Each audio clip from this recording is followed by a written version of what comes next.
다 함께 성경을 함께 교독하시겠습니다. 본문은 시편 73편 23절부터 28절까지입니다. 제가 먼저 읽고 함께 교독을 부탁드리겠습니다. 내가 항상 주와 함께하니 주께서 내 오른손을 붙드셨나이다.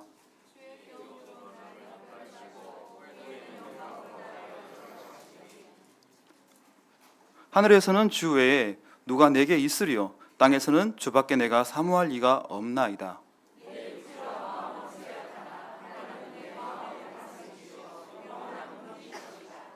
무릇 주를 멀리하는 자는 망하리니 음녀같이 주를 떠난 자를 주께서 다 멸하셨나이다. 하나님께 가까이함이 내게 복이라. 내가 주 여호와를 나의 피난처로 삼아 주의 모든 행적을 전파하리이다. 아멘. 안녕하십니까? 네, 유기태 강도사입니다. 오늘 두 번째 수요 예배 설교에 제가 서는 것 같습니다. 매사 참 감사한 마음으로 살게 되는 것 같습니다. 한 해가 시작된 지 딱 정확히 일주일이 지났습니다. 오늘 1월 8일이거든요. 7일까지, 바로 어제까지가 7일이었기 때문에 딱 정확히 2주째가 되는 날입니다.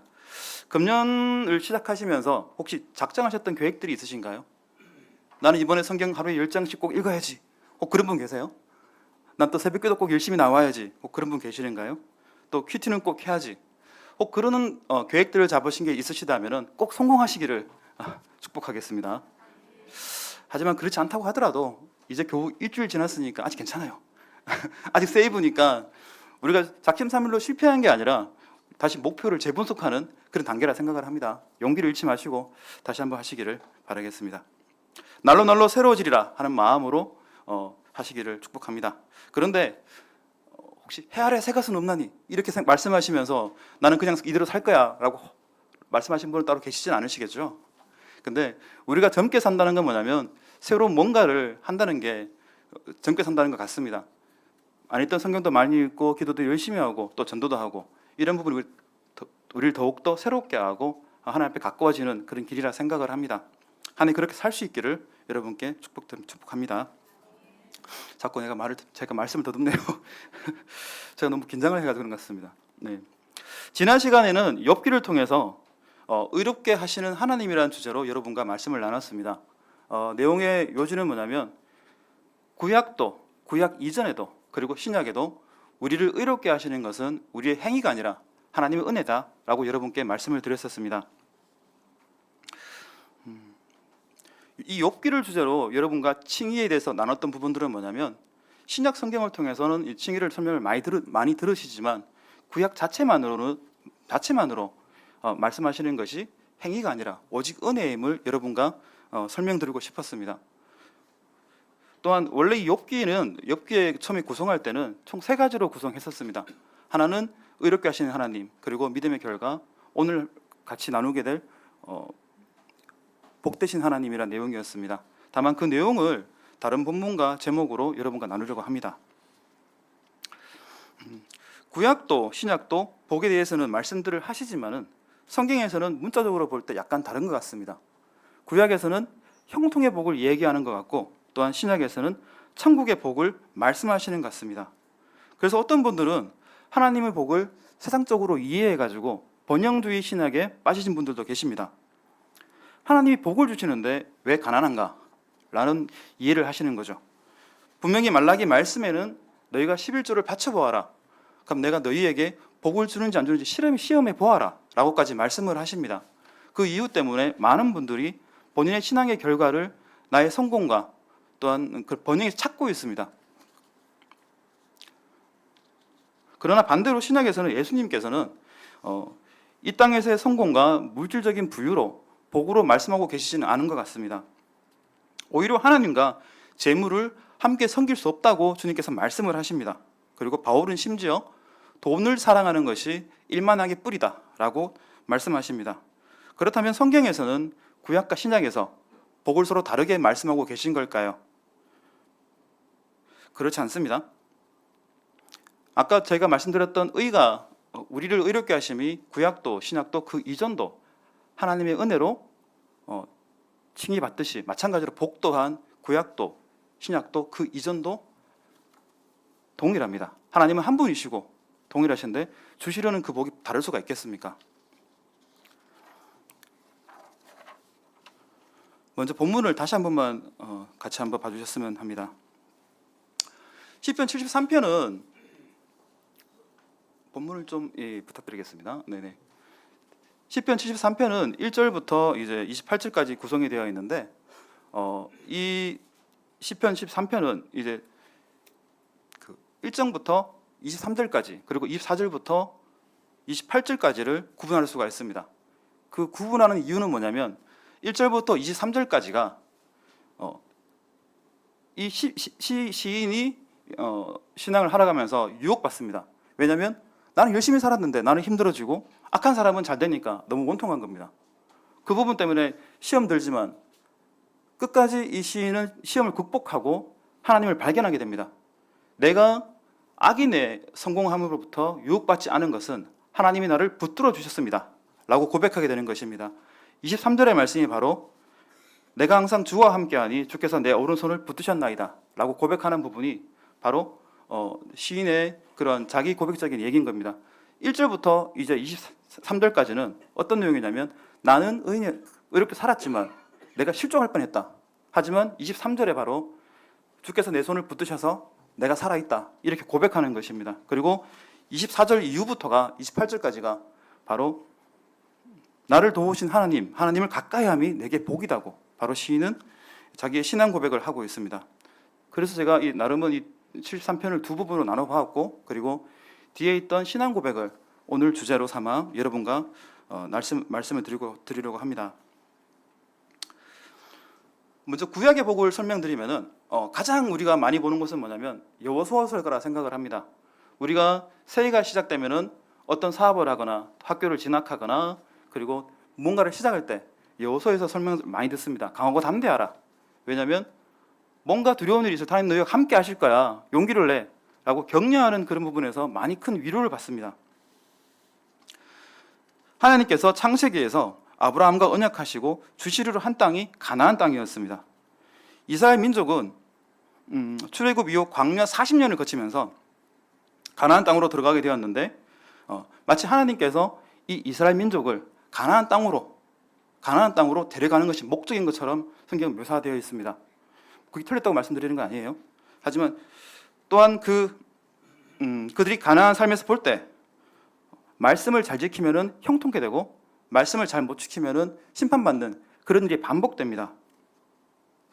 결국 이런 과정을 통해서 볼 때 말씀을 잘 지키면 복 받는구나, 형통케 되는구나 이렇게 연관지어 생각할 수가 있습니다. 하지만 이스라엘 백성에게 그들이 목표로 되었던 가나안 땅은 어떤 곳이었을까요?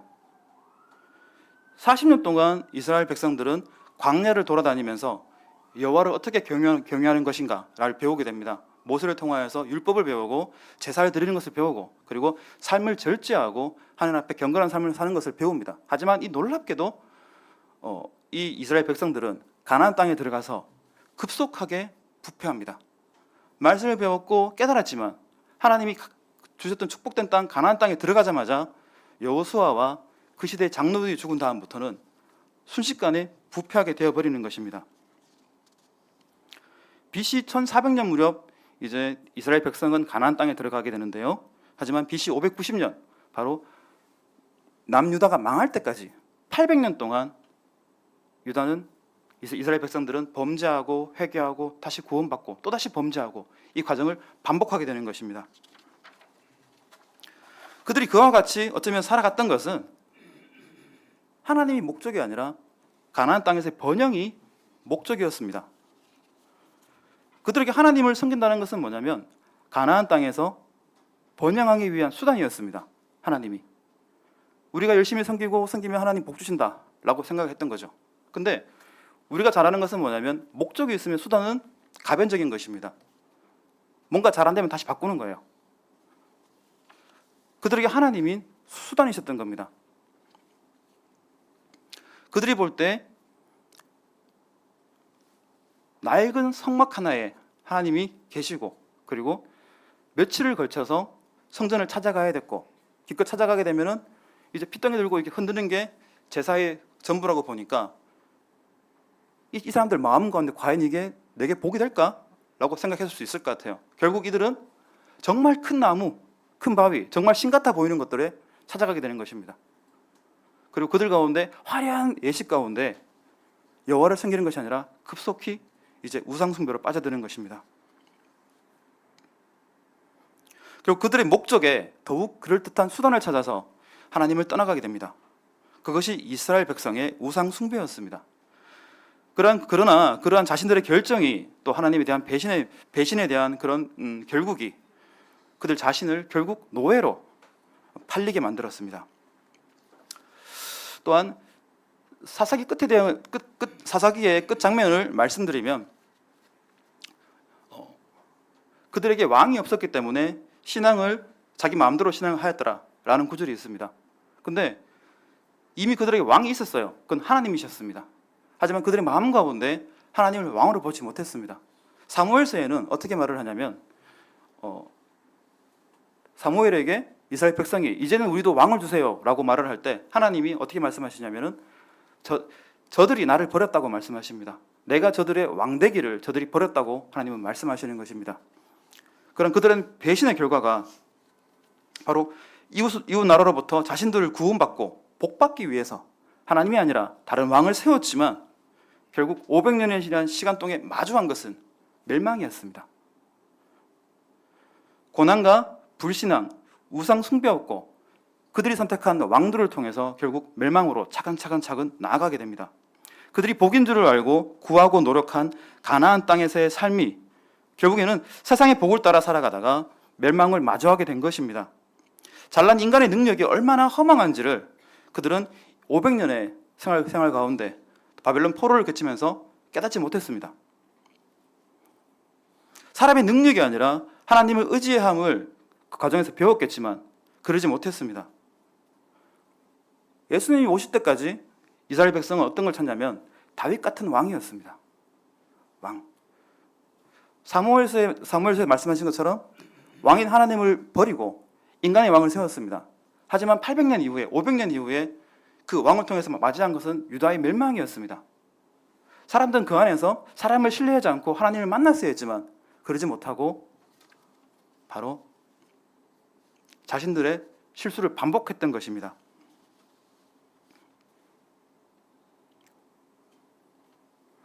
이스라엘 백성은 하나님께서 그들의 복되신 것을 발견하지 못했습니다. 또 마찬가지로 욥의 인내에 대해서도 다시 한번 여러분과 나누려 하면은 욥은 인내의 결과에 재산이 2배가 되는 축복을 받습니다. 단순히 재산이 2배 된 축복이다라고 하는 게 아니라 이 2배라는 건 뭐냐면 욥이 의인임을 하나님께서 보여주시는 것입니다. 하지만 욥이 받았던 축복은 이 물질적인 2배만이 아니었습니다. 욥은 고난전에도 충분히 부유했던 사람이었습니다. 많은 양이 있었고 많은 자녀가 있었고 그리고 사회적 인지도가 많았던 사람입니다. 하지만 그 욥이 고난을 거치면서 자기 아내로부터 이제 하나님은 저주하고 죽어버려라 라고 하는 비참한 말을 듣고 그리고 한날 한시에 자녀가 다 죽는 그런 애통한 일을 겪습니다. 그리고 자기가 알던 친구들은 자기의 죄를 찾기 위해서 눈이 뻘겋게 계속 얘기합니다. 너가 잘못했을 거야. 그런 환경에 욥이 내몰리지만 그 결과로 얻는 것이 재산이 2배 되는 축복이라면 너무나 슬플 것 같습니다. 사람이 부는 결국 금으로 궁궐을 지을 것도 아닌데 많은 것이 필요할까요? 만약에 욥에게 재산만이 축복이었다면 너무 힘든 일이 됐을 거예요. 하지만 욥의 축복은 뭐였냐면 바로 하나님이었습니다. 그의 많은 고난 가운데 그를 의롭다 하시는 하나님을 만나게 된 것입니다. 욥은 뭐 하냐면 자기가 항상 의인이다. 나는 의롭게 살았기 때문에 의인이다. 라고 외치고 친구들에게 항변했습니다. 하지만 그 고난 가운데 정말 자기를 의롭게 하시는 건 하나님이시구나 라고 깨닫게 됩니다. 바로 욥에게는 하나님 복이심을 깨닫게 되는 것입니다. 욥의 그 고백, 이제 듣기만 하더니 하나님을 봅니다 라고 욥에게 신앙 고백을 이끌어내시는 것입니다. 욥기 42장을 잠깐 볼 수 있을까요?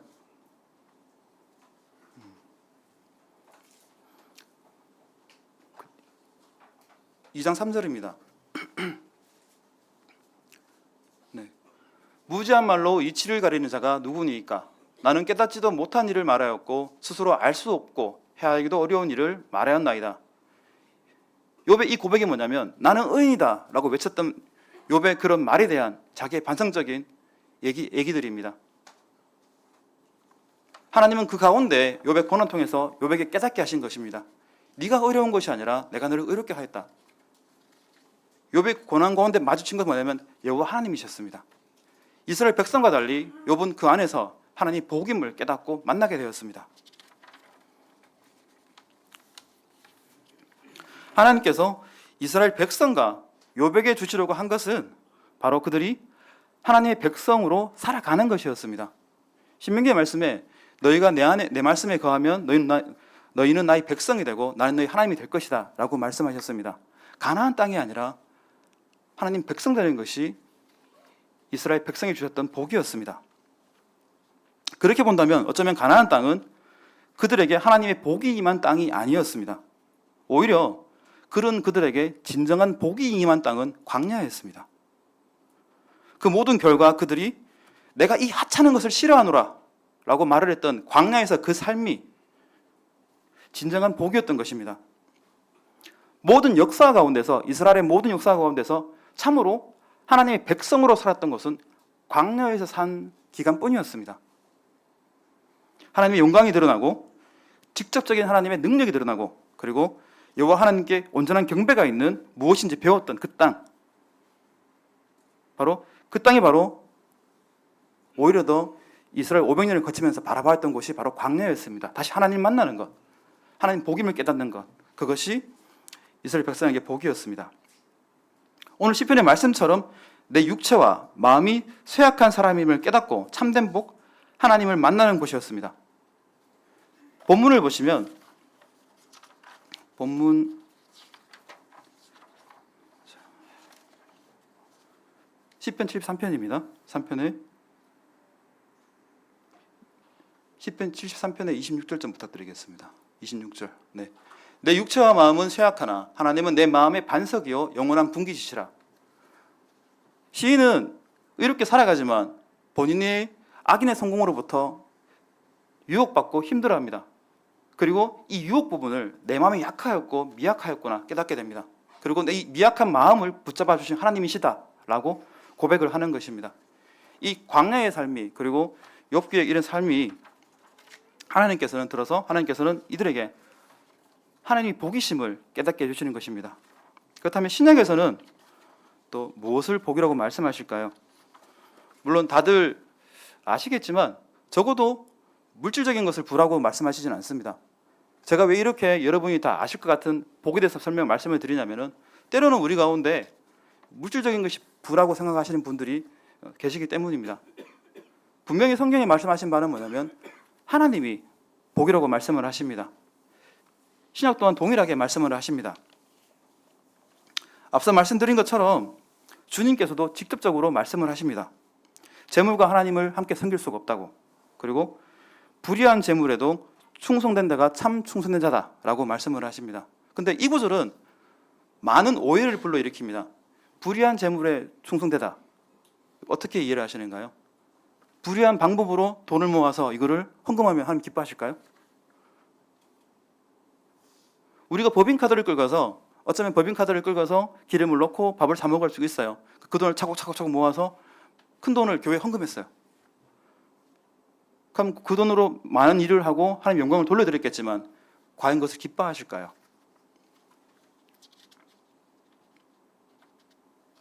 불의한 재물이라는 것은 뭐냐면 바로 그 재물 자체가 불의하다고 말씀하시는 겁니다. 왜냐하면 재물은 하나님과 재물을 함께 섬길 수가 없다라고 말씀하십니다. 결국 하나님과 우리 사이를 갈라놓는 것이 재물인 것입니다. 그 때문에 불의하다라고 말씀을 하시는 겁니다. 바울은 아까도 말씀드렸지만 돈을 사랑하는 것이, 물질을 따라 사랑하는 것이 일만하게 뿌리라고 말씀하십니다.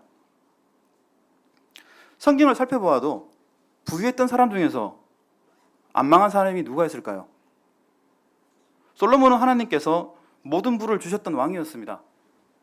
이 사람은 정말로 황금으로 성을 쌓을 수도 있었어요. 엄청난 부를 받았습니다. 그럼에도 불구하고 더 많은 부를 얻기 위해서 솔로몬은 노력했습니다.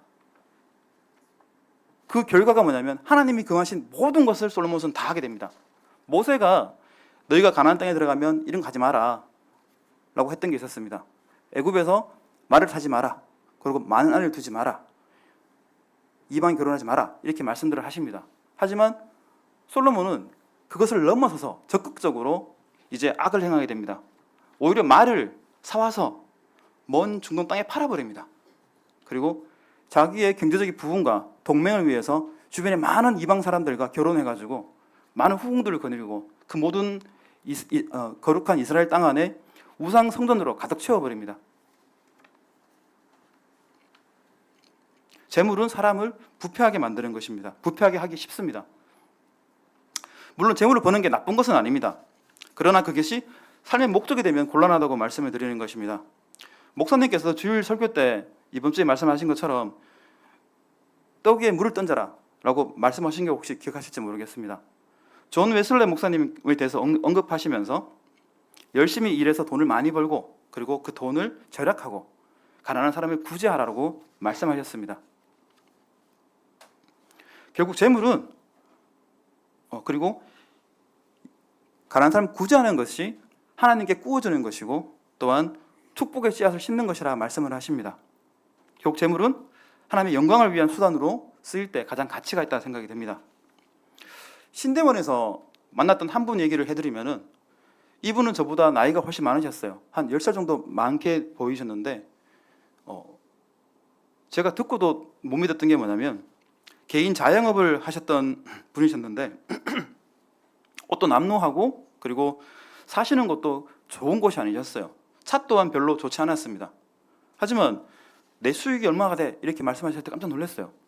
물론 그 수익 자체가 억대라고 말씀드리지는 않습니다. 그렇진 않지만 그러니까 평범한 이제 월급쟁이 입장에서는 야 정말 많이 받네 라고 할 정도였어요. 하지만 그분이 입고 다니시는 옷이라든가 차라든가 집을 볼 때 사실인가? 되게 의심 많이 들었어요. 어떻게 신학한다면서 거짓말을 하지? 라고 생각했었거든요. 하지만 그분이 삶을 보고 느낀 바가 많았습니다. 그분은 열정적으로 선교에 헌신하는 분이셨습니다. 몽고에 교회를 세우고 개척교회 지원을 하고 그런 분이셨습니다. 용인 총신에서 2주 동안 다니는 동안 그분은 2주 끝나는 그날 인천으로 가셔서 몽고 선교를 위해서 비행기를 타셨어요. 그분은 정말로 더 맡은 바 안에서 하나님의 영광을 위해 살아가신다는 생각으로 살았습니다. 예수님을 찾아왔던 부자 청년의 얘기를 다 아시지 않습니까? 그 청년의 결과가 어떤 것이었습니까? 재물이 많은 거로 근심하다가 하나님을 떠나갑니다. 말씀이 길어졌지만 세상적인 부가 주님께서 우리에게 주시는 복이 아닙니다. 오히려 그 부를 통해서 하나님께 영광 돌리며 살 수 있는 것이 우리에게 복된 것입니다. 요한복음 17장 20절을 잠깐 함께 보시겠습니다.